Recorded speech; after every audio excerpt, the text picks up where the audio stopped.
For proven tips for easy and sustainable weight loss. What people truly need are sensible and proven weight loss tips that they can follow regardless of their physical condition. Here are some tips to consider.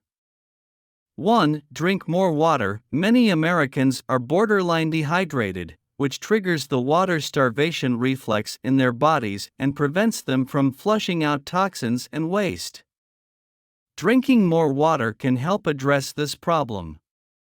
2. Eat more frequently. While it is true that you need to consume fewer calories than you burn to lose weight, eating more often can help boost your metabolism and prevent it from going into starvation mode.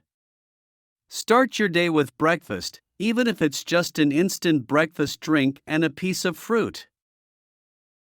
3. Exercise more. Depending on your physical condition, you need to move more. You can take the stairs instead of the elevator, park farther away from your office or the store, go for a walk around the block, dance, or play with your kids.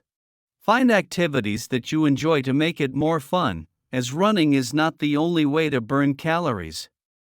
4. Determine your why. Establish why you want to lose weight and keep it off. Find a compelling reason to motivate you through the inevitable setbacks. For instance, you may want to be healthy enough to see your great-grandkids graduate from college or be able to play with your kids without getting out of breath all the time. In conclusion, these easy health and fitness tips can help you achieve your weight loss goals and maintain a healthy lifestyle. Incorporate these tips into your daily routine to see positive changes in your overall health and well-being.